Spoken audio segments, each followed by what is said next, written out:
de día. Levanta tus manos, tu victoria llegó. Comienza a cantar y alaba a Dios.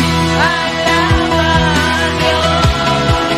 Alaba a Dios. Alaba a Dios. Alaba a Dios. Alaba a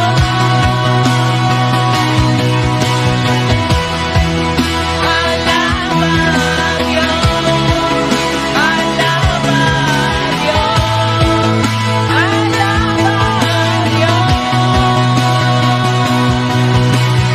Normalmente abriendo caminos, quebrando cadenas, sacando espinas, manda sus ángeles contigo a luchar. Él abre puertas, nadie puede cerrar. Él trabaja para los que confían, camina contigo de noche y de día. Levanta tus manos, tu victoria llegó. Comienza a cantar y alaba a Dios. Alaba a Dios. Alaba a Dios. Alaba a Dios. Alaba a Dios.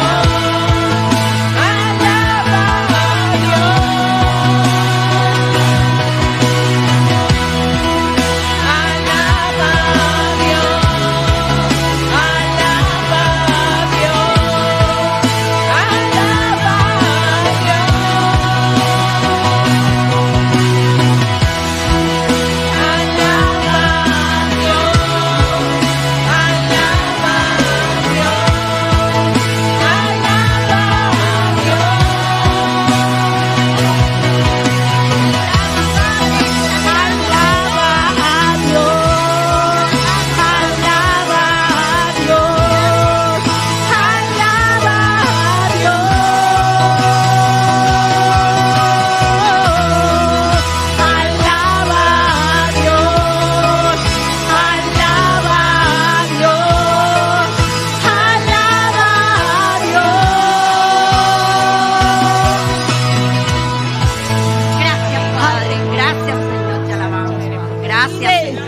Aleluya, gloria al que vive. Dale una palma al Señor. Mira, alábalo, alábalo en la prueba, en la necesidad, en la alegría.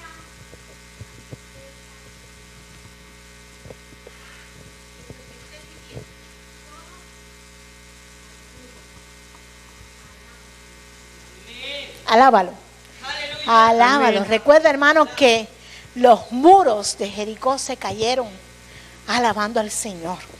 Cuando usted vea que el enemigo quiera entrar a traerle preocupaciones, tristeza, desánimo, mire, ponga la alabanza al Señor y comience a alabar a Dios para que usted vea cómo todo eso empieza a salir y el Señor cambia completamente su vida, porque hay poder en la alabanza al Señor. Aleluya, a su nombre. A su nombre. Bendito sea nuestro Dios, aleluya. Gracias, Señor, te alabamos y te bendecimos. Gloria a Dios. Hermano Rodolfo, me ayuda con las hojas de actividad de la clase de hoy. Gloria a Dios. Aleluya.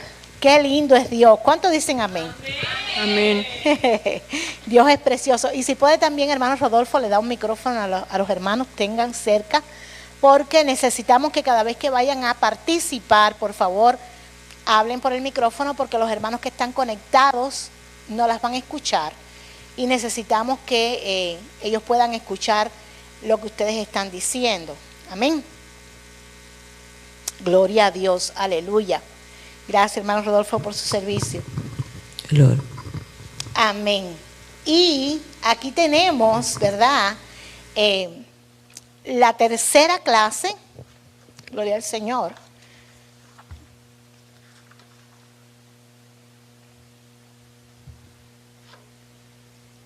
La tercera, la cuarta. Hoy vamos a la quinta clase. La quinta clase del libro del profeta Jeremías. Y ha sido de gran lección para nosotros, ¿verdad? Hemos estado aprendiendo muchas cosas acerca de la conducta del pueblo de Israel y cómo nosotros podemos aprender de esa historia. Están escritas ahí en la palabra para que nosotros aprendamos de todas las cosas que pasaron, ¿verdad? A pesar de ser el pueblo escogido por Dios, cómo ellos desobedecieron a Dios, pero aún así, como Dios sigue teniendo infinita misericordia. Amén. Y eso nos lleva a nosotros, ¿verdad?, a entender, como vimos la clase pasada, cuáles eran los pasos que traen bendición a nuestras vidas. Y yo no sé cuántos trabajaron en la hoja de elecciones, de actividades, perdón, pero recuerden que el versículo a memorizar es: vuélvete, oh rebelde Israel, dice Jehová, no haré caer mi ira sobre ti, porque misericordioso soy yo, dice Jehová, no guardaré para siempre el enojo. Eso fue la lección pasada, que vimos que si Dios no obraba, ¿verdad?, con ira sobre el pueblo de Israel, era por su misericordia. Vimos también cómo había influido en la historia del pueblo de Israel el nacimiento de un rey que temía a Dios. Recuerden que yo les hablé acerca del rey Josías, que él reinaba desde los 8 años y se propuso en su corazón agradarle a Dios en todo. Recuerden que le conté cómo encontraron la ley de Moisés, de Dios, en el templo que estaban restaurando, y cómo él se rasgó su vestido, y él todo el tiempo lo que hizo fue buscar que el pueblo se acercara a Dios. De acuerdo con el punto, me leen por favor versículo 3, capítulo 3, versículo 12, que es la hoja de actividad de la clase pasada. Y la primera pregunta que dice la hoja de actividad de la clase pasada es: de acuerdo con el punto desarrollado, ¿qué significa volverse a Dios? ¿Alguien me dice si la respondió, si se acuerda? Vamos a memorizar un poquitico. ¿Qué significa volverse a Dios?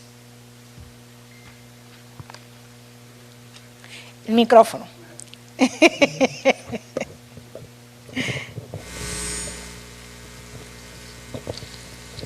Significa Sí, está entendido. arrepentimiento, cambio de actividad, de actitud. Arrepentimiento, cambio de actitud. Muy bien, Rodolfo, gracias. Ahora dice, el llamado al arrepentimiento estaba fundamentado en la misericordia de Dios. Argumenta esta afirmación con sus propias palabras. ¿Quién me puede decir brevemente por qué crees que ese llamado al arrepentimiento estaba argumentado por la misericordia de Dios? Según lo que estudiamos en la clase pasada. ¿Qué aprendimos sobre Dios? ¿Qué era Dios? Misericordioso. Amén. Sí, pégase el micrófono para que lo puedan escuchar. Era misericordioso con el pueblo de Israel. Pues ellos, claro, querían las cosas buenas y también las malas. Amén. Pienso yo. Pero Dios siempre estuvo con ellos. Aunque eran ellos pecadores y no querían seguir la palabra de Dios, pero Dios estaba siempre para ellos. Amén. Es decir, que a pesar de que ellos fallaban, ¿verdad?, Dios era misericordia, porque aprendimos que eso era un atributo de Dios. Dios es misericordioso. Muy bien, gracias, Tere. Vamos a la otra pregunta que está en Jeremías 3:13. ¿Por qué es importante en el arrepentimiento el reconocimiento de la condición? Reconocer la maldad, reconocer el pecado, es una de las, pues una parte. Es uno de los pasos que aprendimos que trae bendición, ¿verdad?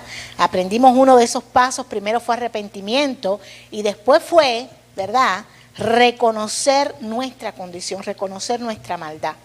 Según el significado de prevaricación, ¿cómo puede verse en el mundo actual su manifestación contra Dios? ¿Alguien respondió a esta pregunta? Yo encontré que se refiere a lo que es el engaño. El engaño. Aunque realmente nosotros mismos somos los que nos engañamos, porque Dios no puede ser burlado ni engañado. Amén. Muy bien, la palabra prevaricación, nosotros incluso le dimos el significado, ¿verdad?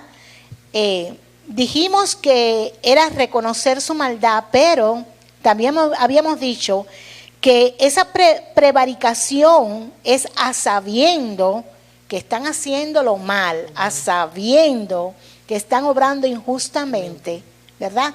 No los reconocen. Y por eso es que hacemos la comparación con el mundo, como dice María Luisa, ¿verdad? Ellos saben que están por ahí perdidos, pero no los reconocen, están prevaricando a Dios. Vamos a 3.14, Jeremías 3.14. Conversión más que un sentimiento es un cambio de actitud. Según lo estudiado en clase, argumenta esta afirmación. ¿Quién me lo puede decir con sus palabras? ¿Qué es conversión? Convertirse pues a los caminos de Dios, digámoslo así, para poder estar pues más enterado de lo que está sucediendo. Si uno está convertido, uno está viendo las cosas de otra forma. Amén. También yo creo que cabe el lugar aquí para decir que también se considera también como un cambio de lo que comportamiento. Ya cuando estamos caminando con el Señor, no nos podemos comportar como estábamos en el mundo, ¿verdad? Porque tenemos que dar siempre el ejemplo de que Dios vive en nosotros. Amén. Y eso Amén. es lo que gracias Rodolfo, gracias María Luisa. Es realmente así como ustedes lo están diciendo. Es un retorno. Es un retorno. Es decir, yo era, pero ahora soy diferente. Eso es conversión. Tiene que notarse el cambio en nuestras vidas. Es un retorno. Y para darle la espalda al mundo, ¿verdad? Todo lo que hacíamos anteriormente y regresarnos a Dios. La otra pregunta es, en el versículo 14, ¿cuáles son las dos expresiones que revelan el amor incondicional de Dios y por qué? ¿Cuáles son las dos expresiones que revelan el amor incondicional de Dios y por qué? En el versículo capítulo 3, versículo 14. ¿Por qué se revela en esa expresión el amor de Dios?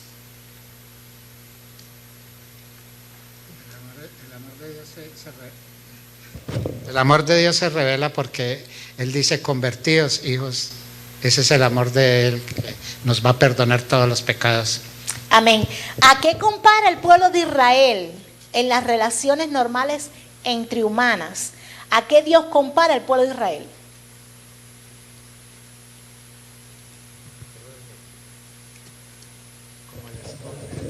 El esposo. Como el esposo. Es decir, si vamos a buscar ahora una frase, ¿verdad?, que demuestre el amor incondicional de Dios, es el esposo. Yo soy vuestro esposo, ¿verdad? Yo los voy a rescatar, yo los voy a llevar de nuevo a la ciudad, yo los voy a introducir en Sión. Es un amor profundo lo que siente Dios hacia el pueblo de Israel. Muy bien, gracias. Trae la bendición de Jehová en Jeremías 3, 14b y 19. Enumera algunas de las bendiciones prometidas de Dios a su pueblo. ¿Quién me puede decir algunas allí en el 14, a partir del 14b? Yo consideré dos partes: obedecer los mandamientos, básicamente, Ajá. y seguir el ejemplo de Jesús. Muy bien. Y esas bendiciones, ¿qué nos traen a nuestras vidas? Porque fíjate cómo es la pregunta. Cambios. Enumere algunas de las bendiciones prometidas de Dios a su pueblo. A su pueblo. Por ejemplo, miren en este versículo.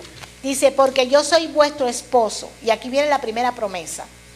Os tomaré uno de cada ciudad y dos de cada familia y os introduciré en Sión. Recuerden que le hablé de Sión, la ciudad celestial, ¿verdad? La primera promesa es la seguridad de que estaremos en la ciudad celestial con Dios. Esa seguridad, ¿verdad? Y en el versículo 15, ustedes pueden ver allí cómo también el Señor le habla diciendo, gloria a Dios, Otra de las promesas que Dios le da a su pueblo en el versículo 15 es: he aquí yo traigo sobre vosotros la gente de lejos, oh casa de Israel, ¿verdad? Es la unidad del pueblo de Dios. Recuérdense que yo les hablé de que en Israel se quedó sin nación. Era un pueblo esparcido por todo el mundo, no tenía nación, pero estaba esa promesa. Estaba esa promesa, ¿verdad? Jeremías 3:15, pastor. Estaba esa promesa, gloria a Dios. Él lo iba a unir a todos y lo iba a traer a vivir por siempre en el pueblo de Israel. Vemos que hay muchas promesas en este pasaje de la Biblia. Incluso en el 17 ustedes van a ver la provisión de Dios. Dios le está diciendo: yo voy a proveer todo lo que ustedes necesiten, ¿verdad? Es que estoy leyendo el capítulo 3, estoy leyendo el versículo equivocado, perdón.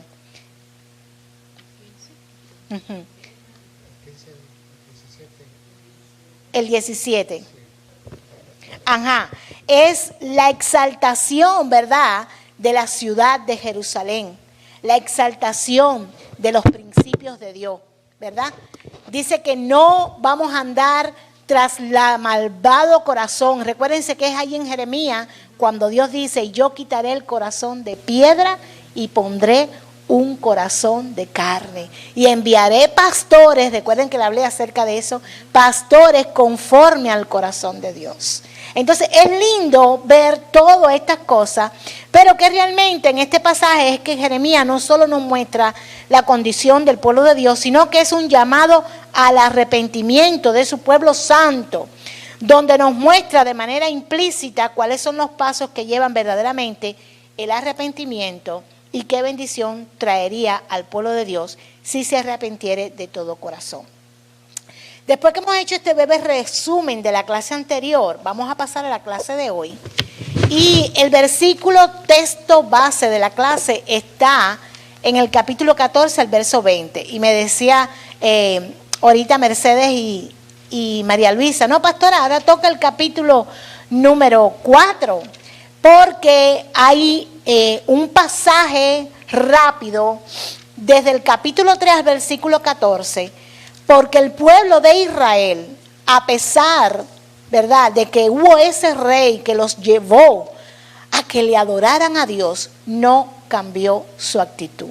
Si ustedes se comienzan a ver a partir del capítulo número 3, Dios sigue exhortando al pueblo a través del profeta a que se vuelvan a Dios. Pero sin embargo, en el capítulo 5 queda bien marcada la impiedad de Jerusalén y de Judá. ¿Qué pasó, hermanos? Que los hijos, ¿verdad?, el hijo que sustituyó al rey, fue un hombre cruel, muy cruel. Un hombre que volvió de nuevo a llevar al pueblo a la idolatría. A pesar de que su padre había hecho lo bueno, él no lo hizo así. Y el pueblo de Israel volvió de nuevo a caer en la idolatría, en la falta hacia Dios. A pesar de que Dios le había prometido, ¿verdad?, una súper protección a Jeremías. Jeremías ahora en este momento se encontraba preocupado y turbado porque no sabía qué estaba pasando con este pueblo que cada vez se volvía peor. En el capítulo 5, él anuncia el juicio contra Jerusalén y Judá. En el capítulo número 6, y en el número 7, les exhorta y le dice: mejoren sus caminos. Mejoren sus caminos y sus obras. Es constantemente, escuchen mi voz, y será vosotros Dios, y vosotros me seréis por pueblo. Allí en el versículo 24 del capítulo 7, dice allí, versículo 24, capítulo 7, miren lo que dice: y no oyeron ni inclinaron su oído, antes caminaron en sus propios consejos, en la dureza de su corazón malvado, y fueron hacia atrás y no. Qué tremendo, ¿verdad? Con todo y que la palabra de Dios estaba siendo predicada, con todo lo que Dios le había dicho, ustedes son como mi esposa. Estas personas, este pueblo, no inclinaron su oído, ni caminaron en los consejos de Dios, sino en los consejos de su propio corazón. Y en vez de adelantar, lo que fueron fue para atrás. Terrible, hermano, terrible. Vemos que hay un lamento grande de Jeremías acerca del pueblo de Judá y de Jerusalén. Había tristeza, pero ya hay amenazas de ruina y de exilio que Dios le está diciendo a Jeremías que van a suceder. ¿Por qué? Porque no están haciendo lo que Dios le ha dicho que hagan. Por lo tanto, hermano, viene el resultado del pecado. Dice la Biblia, la paga del pecado es muerte. Y el texto de la clase de hoy es hasta que se rompe. ¿Sabe por qué? Porque esa frase que dice, tanto da el cántaro a la fuente, hasta que se rompe al final. Una y otra vez el pueblo advertido, no hagan esto, no lo hagan, vuélvanse a Dios, arrepiéntense, ¿verdad? Una y otra vez Dios, el profeta Jeremías estuvo 40 años hablándole a este pueblo. Y este pueblo se endurecía más y más y más y más. Llegó el momento en que se cumplía el resultado de la dureza de su corazón. Amenaza de ruina y exilio. Y Dios le dijo a Jeremías en el versículo 13 del capítulo 9, porque dejaron mi ley, la cual di delante de ellos, y no obedecieron a mi voz, ni caminaron conforme a ella. Antes se fueron tras la imaginación de su corazón y en pos de los Baales, según las enseñanzas de sus padres. No hicieron caso del Señor. Y Jeremías le dice que la verdadera gloria de Dios estaba, la verdadera gloria del hombre estaba en conocer a Dios. Ese texto me encanta. Eso está en el capítulo 9, versículo 24. Miren lo que 23 y 24 dice, así dijo Jehová, no se alabe el sabio en su sabiduría, ni en su valentía se alabe el valiente, ni el rico se alabe en su riqueza, mas alábese en esto el que se hubiera de alabar, en entenderme y conocerme que yo soy Jehová, que hago misericordia, juicio y justicia en la tierra, porque estas cosas quiero, dice Jehová. Wow. Más claro que ni el agua, Dios le daba constante palabra a este pueblo, ¿verdad? Pero sin embargo, les enseña acerca de los dioses falsos y los dioses verdaderos. Y les recuerda, aleluya, el asolamiento que va a venir a Judá si ellos seguían en esa condición. Y el profeta, miren lo que siente en su corazón allí en el capítulo 10, versículo 23. Dice, conozco, oh Jehová, que el hombre no es señor de su camino, ni del hombre que camina es el ordenar sus pasos. Y miren cómo dice, castígame, oh Jehová, mas con juicio, no con tu furor, para que no me aniquiles. Derrama tu enojo sobre los pueblos que no te conocen y sobre las naciones que no invocan tu nombre, porque se comieron a Jacob, lo devoraron, le han consumido y han asolado su morada. ¿Dónde estamos? En el punto que el profeta está viendo la destrucción del pueblo. Estamos en el punto en que el profeta está sumamente entristecido, llorando en su corazón por lo que está pasando con su pueblo. El pueblo está siendo llevado al exilio a Babilonia. El pueblo está sometido a la esclavitud. ¿Pero por qué? Porque violaron el pacto. Pero el profeta aún tiene su corazón roto. Yo me imagino que Jeremías había dicho, pero si tú me dijiste que le predicara, y yo les prediqué, ahora sálvalo, ten misericordia de ellos. Porque ese era el corazón de ese profeta. Nosotros como seres humanos, ese es nuestro corazón. ¿verdad? Siempre estamos pidiendo piedad y misericordia por los que están apartados. Pero, hermanos, la realidad es que no es por falta de la misericordia de Dios, sino es por causa de su propio pecado. Y eso era lo que estaba pasando con el pueblo de Israel, ¿verdad? Habían violado el pacto. Y vemos ahora en el capítulo allí 11 que hasta conspiran contra Jeremías, ¿verdad? Conspiran contra él. Ya hasta la vida de Jeremías está en riesgo. Y vemos cómo Jeremías se queja y la respuesta de Dios. Y Dios le dice, justo eres tú. Él le dice a Jehová, justo eres tú, oh Jehová, para que yo dispute contigo. Sin embargo, alegaré mi causa ante ti. Y Jeremías siente tanto dolor y tanta aflicción que comienza a decirle, ¿por qué está pasando todas estas cosas? ¿Por qué están sucediendo todas estas cosas? Porque ya no, Jeremías lo que quería era que realmente el pueblo no sufriera y que no le viniera el mal que estaba viniendo. Pero había una causa, hermano. Había una causa. Y le pongo un ejemplo claramente. Si usted va al médico y el médico le dice usted tiene el colesterol alto. En la próxima consulta le subió el colesterol. Usted está en peligro porque sus venas se están llenando de sangre y en cualquier momento le puede dar un infarto. Usted no hace caso del doctor. Va a llegar momento que usted va a infartar. Pero no por dejar de ir al médico, sino porque usted no hizo caso de lo que se le estaba diciendo.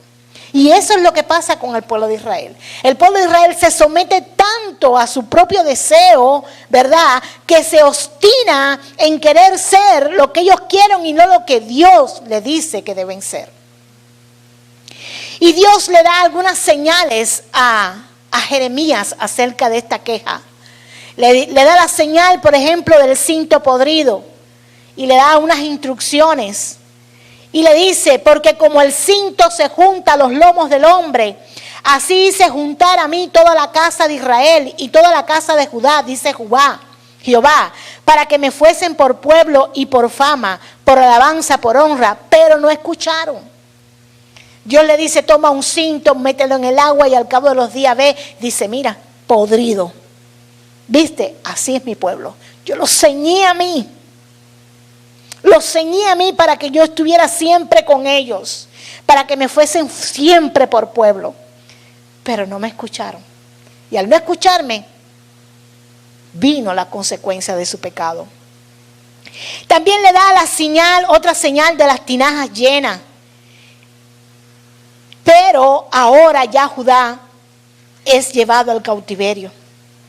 Ya Judá está pagando la causa de su pecado y de su maldad. Y es aquí en el capítulo 14, amados hermanos, que aunque pareciera extraño y hasta ilógico, ¿verdad?, la historia nos gustaría que hubiese sido diferente.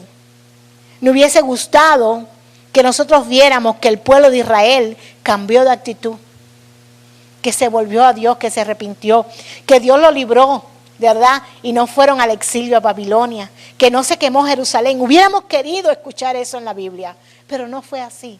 Y tristemente muchas historias reales hay como esta, de personas que constantemente estamos hablándole del Señor, estamos advirtiéndole del peligro y queremos que su fin sea un fin bueno. Pero hay historias que no tienen fin bueno, no por causa de la misericordia de Dios, sino por un corazón endurecido y apartado del Señor. Es triste, pero es la realidad, hermano. Israel, el pueblo escogido por Dios, el objeto de su maravilloso poder y el más cercano testigo de su fidelidad en su historia, ¿verdad?, que constantemente despreció a Dios, le dio la espalda, hizo caso omiso a sus palabras y rechazó conscientemente su amor. Bien había señalado Dios mismo que este pueblo era terco, imprudente, rebelde, de dura cerviz. Alguien que me busque Éxodo 32:9. Se sentía un esposo rechazado y traicionado. ¡Wow!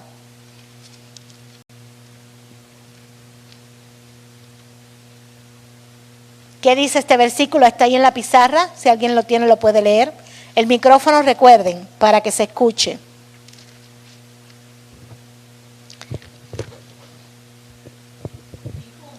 Dijo más Jehová a Moisés: yo he visto este pueblo, que por cierto es pueblo de dura cervix. Un pueblo de duro cerviz. También en Deuteronomio 9:6. Deuteronomio 9:6. ¿Qué dice?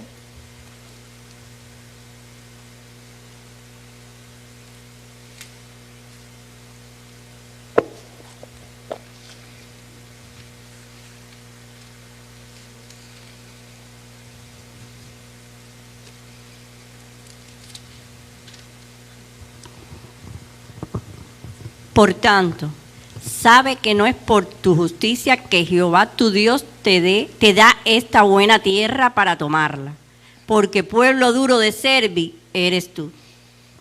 Dios conocía el corazón de ese pueblo, pero aún así Dios tenía misericordia. ¡Wow! Nuestro Dios es un Dios misericordioso.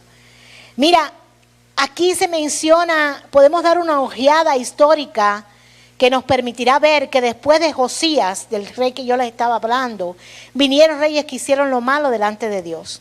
Así fue con Joacás, que gobernó 3 meses, luego vino con Joacín, que gobernó 11 años, con Joaquín, que gobernó 3 meses, con Sedequías, que gobernó 11 años. De todos estos reyes se dice lo mismo: hicieron lo que no le agrada al Señor. ¿Verdad? Estos fueron años de constante y repetitiva desobediencia de Dios. Ir tras dioses falsos, de realizar actos vergonzosos, ¿verdad? En pocas palabras, este fue un tiempo en el pueblo de Dios que vivió en una condición pecaminosa.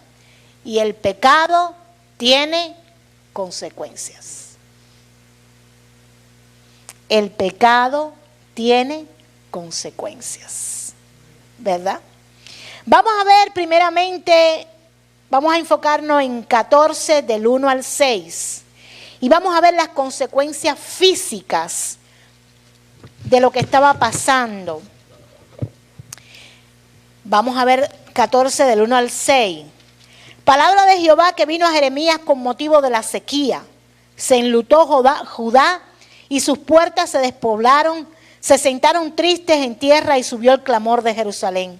Los nobles enviaron sus criados al agua, vinieron a las lagunas y no hallaron agua. Volvieron con sus vasijas vacías, se avergonzaron, se confundieron y cubrieron sus cabezas, porque se requebrajó la tierra por no haber llovido en el país. Están confusos los labradores, cubrieron sus cabezas, aún las siervas en el campo parían y dejaban la cría, porque no había hierba. Y los asnos monteses se ponían en las alturas, aspiraban el viento como chacales, y sus ojos se ofuscaron porque no había hierba. Ahí vemos las consecuencias físicas, ¿verdad? Vamos a ver que en distintas traducciones bíblicas van a usar el artículo determinado la, ¿verdad? Para definir el tiempo, al tiempo de sequía que azota a Judá. Fue un tiempo extremadamente seco. ¿Qué trae la sequía, hermanos? Y más ahí en Israel, ¿verdad? Que es una zona desértica. ¿Qué traen ustedes? ¿Qué cree que trajo esta sequía al pueblo de Israel? ¿Qué más? El teléfono, el micrófono. Muerte, dice la hermana Carmen. Hambre, dice la hermana Mercedes. Tristeza. Tristeza. ¿Qué más trajo? Pobreza. Pobreza. Enfermedades. Hasta destrucción, yo creo que fue. Imagínense. Desilusión. tantas cosas que estaban sufriendo ellos en ese momento, ¿verdad? Estaban siendo devastados por las actividades económicas de Jerusalén y su alrededor. Vemos que esto fue un tiempo realmente triste para el pueblo de Israel. Así, estos primeros 6 versículos que hemos leído, que hemos estado estudiando ahora mismo, dan el panorama, ¿verdad?, de lo que estaba pasando. Una sequía nunca es buena. Nunca es buena. Y en aquel espacio geográfico donde hay tanto sol, ustedes se imaginan aquella tierra como estaba de árida, agrietada, ahí sembrar lo que sembrara no se iba a dar. Imagínense que hasta las crías, ahí dice, los animales parían y dejaban las crías botadas porque se morían, no había ni hierba. Todo por causa del pecado. Hoy estamos sufriendo muchas veces por eso. Destrucciones que están viniendo a la tierra. Y se preguntan mucha gente, bueno, si Dios es tan bueno, ¿por qué pasa esto? Bueno, si Dios es tan bueno, ¿por qué pasa lo otro? Pero solamente reconocen que Dios es bueno cuando quieren que Dios obre a su favor. Pero mientras no, yo voy a seguir haciendo lo que me place. Esta es la realidad. Esta es la dura realidad y por eso es bueno leer estos libros que nos relatan que aún en la Biblia sucedieron estas cosas. El versículo 5, el versículo 2, ahí ustedes ven que dice que el pueblo se enlutó y se sentaron tristes en tierra y subió el clamor de Jerusalén. Quiere decir que ellos comenzaron ¿a qué? A pedirle a Dios. Pero no era un lamento, Señor, de arrepentimiento, como lo que estábamos hablando. No era un lamento de que cuánto yo pequé por Dios, cuán mal lo hice. Era un lamento por lo que estaban pasando. Y eso lo vemos a diario. Mucha gente solamente se acercan a Dios cuando están en la situación. En las malas, como dice el hermano Rodolfo. No había arrepentimiento, pastora. No había arrepentimiento, no había conversión, no reconocían su maldad, solo el derecho que Dios tenía por ser su pueblo de ayudarlos. Es decir, que no era un lamento de humillación, sino de dolor por su problema, no porque habían dejado a Dios. Es triste, ¿verdad? En el versículo 5 se menciona, como le había dicho, que hasta los animales dejaban sus crías. Podemos decir, amados hermanos, que si damos un vistazo a los capítulos anteriores, encontraremos en muchas ocasiones que Dios hacía llamado de atención a su pueblo, advirtiendo sobre las consecuencias de su mal vivir. Eso lo vimos ahorita, repasamos muchos versículos, ¿verdad? Así la vida alejada de Dios en rebeldía a su instrucción, en constante hábito pecaminoso, trajo consecuencias desastrosas. Podemos concluir a lo que podemos llegar, que el pecado, ya sea personal o social, si bien es un estado espiritual, tiene también consecuencia física que demuestra de manera evidente en la vida de quienes viven en una condición pecaminosa. En el caso de Judá, provocó la muerte de animales, la pérdida de sembrados, ¿verdad? El recabalamiento de la tierra, la desaparición de pozos de aguas. ¿Ustedes se imaginan qué agua bebían ellos? Enfermedades, muerte, ¡buah! Cuántas cosas que ustedes ahorita mencionaron. Pero déjenme decirle que en el caso nuestro debemos de ser conscientes también de que el pecado no solamente aleja espiritualmente de Dios, sino que también trae consecuencias físicas. Y de acuerdo con Francis Schaeffer, el pecado causa distintas separaciones en nuestras vidas. Escuchen, número 1. En primer lugar tenemos la gran separación entre Dios y el hombre. ¿Qué pasó en el jardín del Edén? ¿Qué fue lo que causó que Adán y Eva ya no pudieran hablar de Dios y fueran echados del jardín del Edén? El pecado. Amén. El hombre ya no tiene comunión con Dios. Y por eso muchas personas hoy no creen en Dios, porque su pecado rompe su comunión con Dios. En segundo, la gran separación de hombre, que es la separación de sí mismo. El hombre tiene miedo, tiene problemas psicológicos. Yo digo, ¿cómo es posible que la maldad se haya multiplicado tanto? Pero es que el hombre se ha enfermado su mente. ¿Por qué? Porque se ha ido lejos de Dios. Y van y se refugian en drogas, en alcohol, en tantas cosas. Porque eso ha traído consecuencias, ha enfermado su mente. El pecado ha enfermado su mente, los ha alejado de Dios. Tercero, las grandes separaciones del hombre separado del hombre. Esta es la separación sociológica. Es decir, ahora mismo en la sociedad, hermanos, ¿por qué hay tantas guerras? ¿Por qué hay tantas divisiones? Porque el hombre no tiene a Dios en el corazón. Y al no tener a Dios en el corazón, no hay amor al prójimo. Solo es intereses. Codicia, ¿verdad? hay mucha codicia en los países. Mucha codicia, mucha orgullo de vanidad, de poder. El poder lo tenemos nosotros. Esto es lo que vale en estos tiempos. La cuarta separación es la separación del hombre de la naturaleza y la naturaleza de sí mismo. ¿Lo vemos?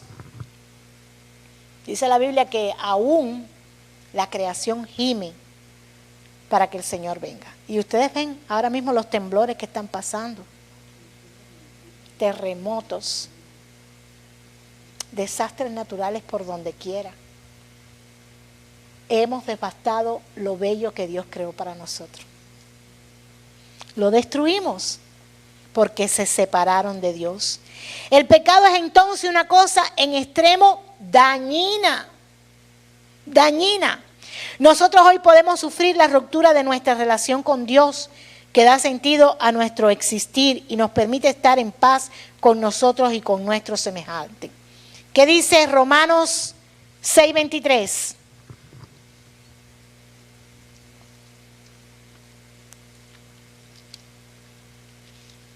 ¿Quién me lo lee? Porque la paga del pecado es muerte, mas la dádiva de Dios es vida eterna en Cristo Jesús, Señor nuestro. El pecado mata. El pecado mata. Que no es solamente la muerte espiritual, sino también que los lleva a la muerte eterna. ¿Verdad? Que los lleva a la condenación. Es una muerte que comienza aquí y ahora, pero que nos lleva directamente a la perdición y al infierno. Es el pecado, hermano. Mata el perfecto plan de Dios, ese, que es la dádiva de Cristo. Dios te ofrece a Jesucristo y el pecado mata ese plan, ¿verdad? Vamos entonces al segundo punto. El primer punto era consecuencias físicas. Ya vimos lo que estaba pasando. Ahora vamos a ver los versículos del 13 al 15. Si alguien me lo quiere leer para yo coger un 10. 14 del 13 al 15.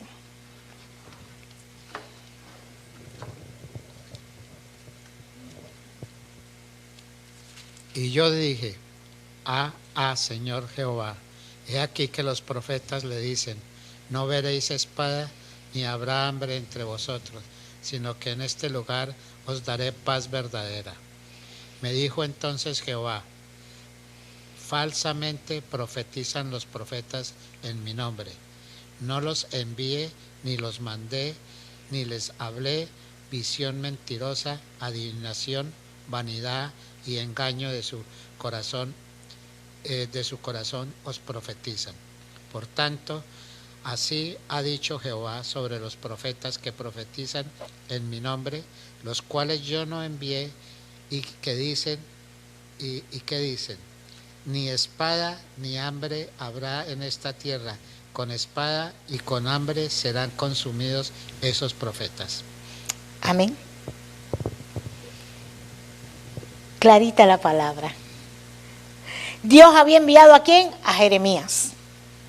A hablarle de qué? De su pecado y que se convirtieran y se arrepintieran, que los reconocieran. Pero se habían levantado falsos profetas que le daban palabra de esperanza. No va a venir espada, no va a venir hambre, tranquilos, no va a pasar nada. Y Dios le dice, aleluya, no va a venir hambre. Dios le dice, estos profetas son falsos, porque estos profetas no están predicando conforme a mi corazón, sino conforme al corazón de ellos. Es mentira lo que predican. Amado hermano, el pueblo de Israel no quería recibir la palabra de Dios. El pueblo de Israel quería que alguien le hablara diferente. Por lo tanto, por eso rechazaban a Jeremías. Por eso lo rechazaban. Ellos no querían escucharlo. Vemos que entonces hay una segunda consecuencia del pecado y es la falsa confianza que las personas pueden llegar a construir, ya sea por depositar en objetos o por escuchar otras voces y no la voz de Dios. Y en el caso de Judá se cumplen los dos elementos. Primero confiaron en dioses falsos, ídolos, y ahora están escuchando no la voz de Dios, sino la voz de profetas falsos. Vamos a ver, amados hermanos, que allí en Jeremías 7:4, ¿verdad? Vemos que el hecho de que el templo del Señor estuviera en medio de su ciudad y que fuese la característica arquitectónica de Jerusalén, hacía que sus habitantes se sintieran seguros y tranquilos. Ah, no, sí, nosotros tenemos el templo de Dios. Aquí está el templo del Señor, nosotros no nos va a pasar nada. Es decir, no obedezco a Dios, no lo adoro, pero como tengo un templo, tengo un edificio y yo me meto debajo de ese edificio y de ese templo, yo estoy seguro. Así estaba el pueblo de Israel. Allí vemos que incluso no podrían permitir que se destruyera la ciudad en que se erguía su templo. Incluso el profeta Jeremías recuperó una frase que los habitantes de Jerusalén repetían constantemente para animarse a sí mismos. Jeremías 7:4. ¿Quién me lo lee? No fiéis en palabra de mentira, diciendo templo de Jehová, templo de Jehová. Templo de Jehová es este.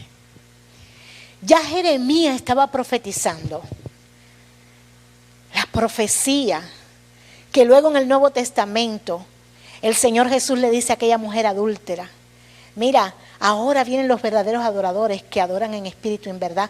Porque aquella mujer le decía: nosotros tenemos que adorar aquí y ustedes tienen que adorar allá. Y el Señor le decía: no es así. Y aún el Señor dijo: este templo será destruido y no existirá esa gloria que ustedes tienen. Porque ahora hay un templo verdadero, que es donde Dios habita. ¿Dónde? En nosotros.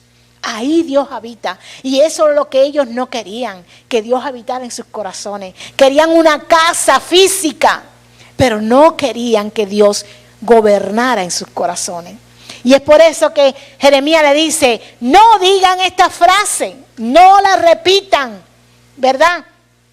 Él había destruido una ciudad por la maldad en sus habitaciones, a pesar de que también había sido congregada para invocar su nombre. Cuando vinieron a llevarse a Jerusalén, a Babilonia, allí solo quedó escombros, hermano. Se llevaron hasta las cosas del templo, los utensilios sagrados de Dios, todo se lo llevaron. Allí no quedó nada. Fue destruido. Toda la seguridad del pueblo de Israel había sido destruida. Entonces, amados hermanos, por otro lado, había en medio del pueblo algunos profetas, es decir, tenían confianza en ídolos y confianza en un edificio, pero no tenían su confianza en Dios. Y también por otro lado, en medio del pueblo, algunos profetas que anunciaban que todo estaría bien, que daban palabras de esperanza al pueblo. Yo no sé cuántos han podido ver películas que tratan sobre esto, pero sacerdotes que se levantaban con un grupo, ¿verdad? Y condenaban a Jeremías. Jeremías lo tuvieron en el medio, en una cinterna lo metieron. ¿Por qué? Porque le decían para que te calle, porque lo que estás diciendo no es lo que es somos nosotros. Dios no nos va a castigar. Y el pueblo, ¿a quién le hacía caso? A esos sacerdotes. ¿Verdad? Esta es una característica peligrosa. Quiero antes de eso leer 14:13b. Miren lo que dice. No veréis espada ni habrá hambre entre vosotros, sino que en este lugar os daré paz verdadera. Eso es lo que decían. Y eso me trae a mi mente, ¿verdad? El evangelio que se predica muchas veces, que es un evangelio de prosperidad, un evangelio de que todo te irá bien, y sin embargo nosotros sabemos que si el pueblo de Dios está en pecado, no todo puede ir bien. ¿Cuándo va a venir la promesa de bendición a nuestras vidas? Cuando hemos entregado nuestros corazones a Dios. Si usted está caminando con Dios, si usted está obedeciendo a Dios, si usted está viviendo una vida para Dios, entonces, hermano, usted recibe la promesa del Señor y recibe el bien de Dios. Esa es la palabra del Señor, pero no cuando se anda en pecado. ¿Verdad? Una característica peligrosa del pecado nos hace ciego a nuestro propio error. A pesar de recibir advertencia, mensaje y amonestación, pensamos que lo que hacemos no está mal, porque el pecado ha endurecido nuestro corazón. El pecado nos pone como el carapacho de la tortuga. Que la tortuga, mientras que está pequeñita, es más suave, pero mientras más años pasa, más gorda y más dura. Así es el pecado, hermano. Nos pone duro. Les damos chancecito a un pecadito y voy a poner otro. Y cuando viene a ver, estamos tan duro, que Dios no puede hacer la obra en nosotros. En primer lugar, vamos a ver que es posible que muchos de nosotros, viviendo una vida pecaminosa, pensemos que no habrá consecuencias negativas. Hay consecuencias negativas cuando vivimos una vida de pecado. Pensando, no, mi familia es cristiana. Mi mamá y mi papá son cristianos y como ellos son cristianos, yo voy a pecar porque yo estoy protegida por ellos. ¿Verdad? Porque mi mamá ora por mí. Yo estoy tranquilo, yo sé que a mí no me va a pasar nada, yo voy a pecar. ¿Verdad? Dios es bueno porque soy hijo de la pastora Elsa. Aquí la salvación es individual. Y el pecado trae consigo el resultado.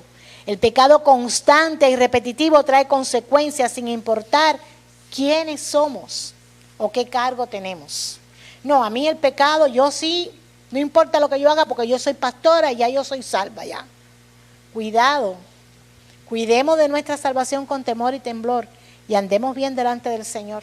Porque a Dios no le importa título ni le importa rango. Si tú andas en pecado y estás mal, tu pecado te alcanzará y las consecuencias se verán. Amén. Y lo hemos visto muchas veces. Vemos que en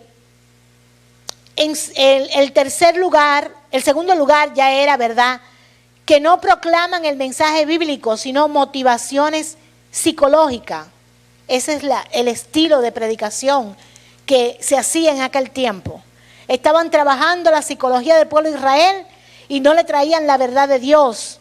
Pero eso, amados hermanos, hoy sobreabundan esos tipos de predicaciones que solamente son motivadoras, solamente dicen, ¿verdad?, lo que los asistentes quieren escuchar y no lo que Dios quiere que sepan. Tanto da el cántaro a la fuente hasta que se rompe al final. Por ejemplo, hay muchas predicaciones hoy de muchos estilos. Eres un campeón, lucha por tu sueño, ¿verdad? Atrévete a soñar. Todas esas son predicaciones de estos tiempos que a la gente le gusta escuchar. Pero cuando tú le señalas a las personas ese pecado, ya las personas dejan de venir a la iglesia. No les gusta. Pero esa es la palabra de Dios. Porque si no predicamos de esa manera, ¿cómo nos vamos a salvar? Si constantemente estamos tapando el pecado, ¿cómo nos vamos a salvar? ¿Verdad? Entonces, tenemos que seguir predicando arrepentimiento y conversión. Con arrepentimiento y conversión vendrán todas las bendiciones de Dios a nuestra vida. Traeremos seguridad, traeremos paz, traeremos bendiciones, pero con arrepentimiento y conversión. El último punto, ya para terminar, amados hermanos, es lo que aparece en los versículos del 7 al 9, del 20 al 22, perdón. Vamos a ver el 20 al 22. Dice la palabra así: reconocemos, oh Jehová, nuestra impiedad, la iniquidad de nuestros padres, porque contra ti hemos pecado. Por amor de tu nombre no nos deseche ni nos deshonres tu glorioso trono. Acuérdate, no invalides tu pacto con nosotros. Hay entre los ídolos de las naciones quien haga llover, y dirán los cielos lluvia. ¿No eres tú Jehová nuestro Dios? En ti pues esperamos, pues tú hiciste todas las cosas. Qué lindo, hermano. Qué lindo. Dios le dice a Jeremías: no ruegues por este pueblo. Allí lo ven en el versículo 11, en el capítulo 14. No ruegues por ellos. No ayunes por ellos. ¿Verdad? Pero Jeremías, aleluya, seguía invocando el nombre de Dios. Jeremías seguía teniendo ese corazón de intercesión delante del Señor. Vemos entonces que los versículos de Jeremías del 19 al 22 nos muestran un clamor profundo de parte del pueblo, ¿verdad? Y del profeta. Y el primero vino justamente después de la descripción de la gran sequía. Y el segundo, después de la palabra del Señor, en la que mencionó el castigo que le esperaba a su pueblo por su pecado. Ellos clamaron primeramente, ¿por qué? Por el dolor de la sequía. Pero hubo un momento en que ya se dieron cuenta, aleluya, que ya no tenían arreglo. Dios le dijo: no clamen, no ayunen, ya se acabó, ya no tengo misericordia de ustedes, ¿verdad? Pero aquí, en estos últimos versículos, hay un clamor en el que están reconociendo su impiedad. Pero ya es tarde. Por eso predicamos el Evangelio. Porque hay momentos en que se vuelve tarde. En que ya destruiste tu familia por causa del pecado. En que ya tienes una enfermedad por causa de las drogas o del alcohol. Ya es tarde. Y es así, hermano, es así. Los advertimos tanto que cuando se dan cuenta, ya es tarde. ¿Verdad? Tienen la oportunidad de salvación y de arrepentimiento porque el Señor, a pesar de eso, ¿verdad? Tiene misericordia, como lo vimos con Israel. A pesar de todo lo que pasó, Dios tiene misericordia. Pero hay una consecuencia. ¿Cuál era la consecuencia? Que estaban ahora abandonados en el exilio y como esclavos.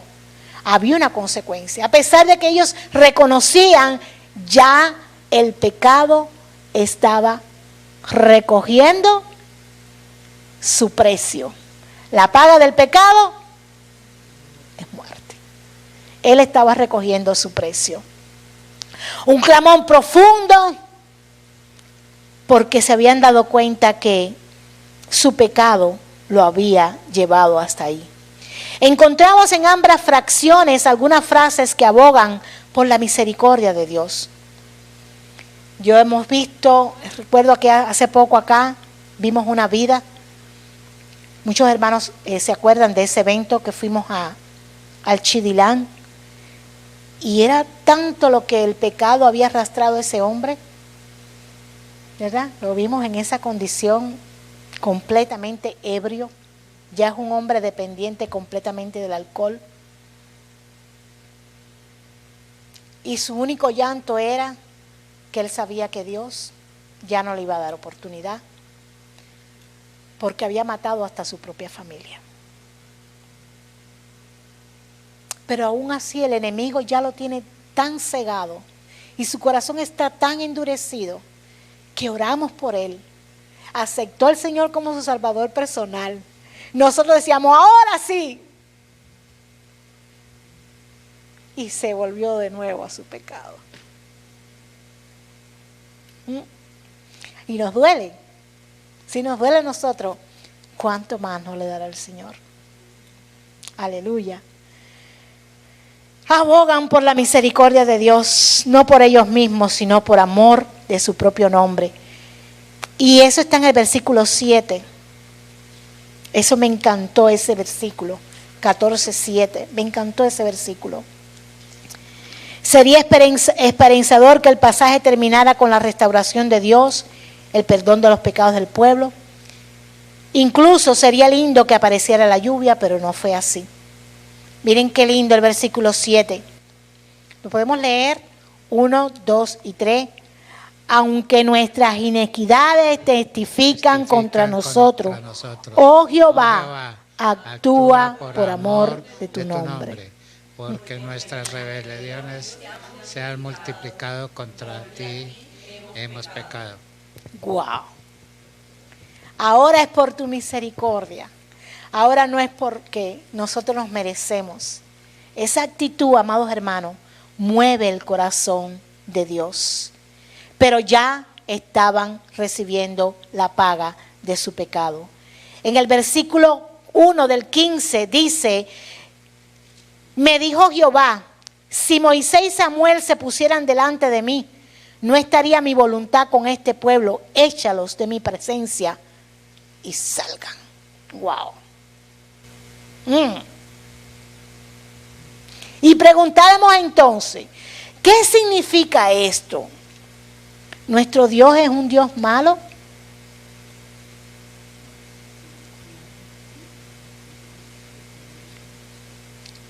¿Qué significa esto? ¿Por qué entonces ahora están demostrando un arrepentimiento y Dios les dice, échalos, yo no quiero saber de este pueblo? Significa que nuestro Señor es justo y que todo pecado tiene consecuencia.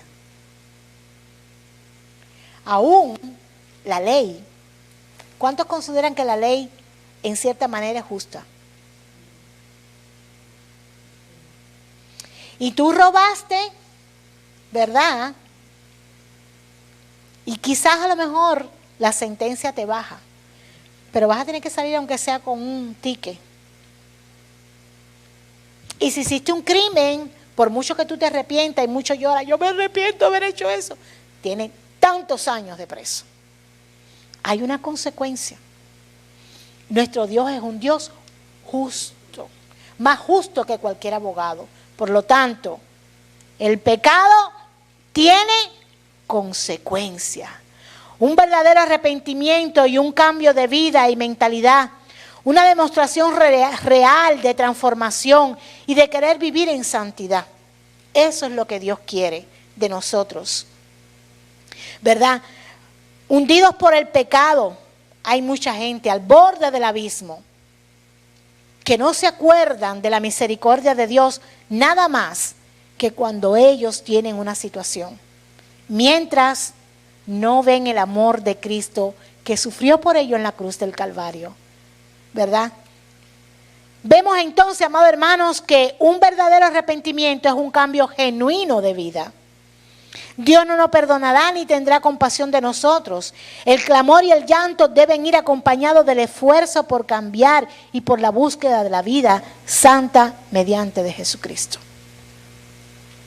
Por eso es que la Biblia dice, sin santidad nadie verá al Señor. Tiene que haber un cambio de actitud en las personas que vienen a Cristo. Gracias le damos a Dios que el Espíritu Santo está con nosotros. Gracias que le damos a Dios que nos ha hecho ver esta realidad, que nos quitó la venda de los ojos. Nosotros teníamos todo, yo tenía mi venda. Yo no me daba cuenta cuán peligroso era el pecado. Yo decía, ay, pero ¿qué tiene que ver que uno se dé unos traguitos, o que uno esto, o que uno lo otro, o que uno de vez en cuando? Teníamos una venda, pero Dios hizo así, quitó la venda y nos mostró la santidad de Él. La santidad de Él que no consiste en hacer un día esto o hacer lo otro, sino ese corazón entregado hacia Él. Porque cuando nosotros les entregamos el corazón a Dios, Dios se ocupa de los demás, hermano. Llega un momento en que usted no tiene deseo de nada de lo que hacía antes. No necesita absolutamente nada de eso. Usted está feliz, usted está bien como es, porque el Espíritu Santo lo hace. Cuando el Señor ve que hay una vida que de verdaderamente se ha convertido, el Señor la transforma, hermano. Y no hay por qué, como las personas piensan, ay, porque la iglesia todo es la ley del no. No, a mí nadie me dice no, yo no lo hago porque yo ya no siento deseo de hacerlo. Mi vida se cambió, se transformó. Yo soy una nueva criatura en Cristo Jesús. Eso es lo que Dios espera cuando una persona verdaderamente se arrepiente. El pecado es dañino, el pecado repetitivo es devastador y las consecuencias de una vida llena de pecado son inmensas. Pero ¿sabe qué? Que lo único que puede rescatarnos del pecado es una rendición completa. Aún todavía Dios tiene su brazo extendido. Como predicamos el domingo acerca de Jeremías, Dios le decía a su pueblo, con amor eterno te he amado, por lo tanto te prolongué mi misericordia. Y si ustedes leen la historia del pueblo de Israel, ustedes van a ver lo que es un Dios misericordioso y bueno. Dios los regresa a la tierra, Dios los restaura, Dios los levanta, porque lo único que Dios quiere es que se vuelvan a Él. Usted se vuelve de corazón, hermano, y ya, borrón y cuenta nueva. Ya Dios es todas esas cosas del pasado, pero hay que volverse de corazón, porque si no, las consecuencias pueden ser devastadoras. Allí le dejé la hoja de trabajo. Espero que en esta semana puedan trabajar con esta hoja para responder las clases. La semana que viene comenzar con la aportación de lo que ustedes van a estudiar en esta actividad de clase. Hemos terminado, vamos a orar, amén. Vamos a despedir este tiempo en oración, gloria al Señor, y vamos a invitar así a nuestra hermana Carmen, si puede venir hasta acá y despedirnos en oración, amén. Gloria al Señor.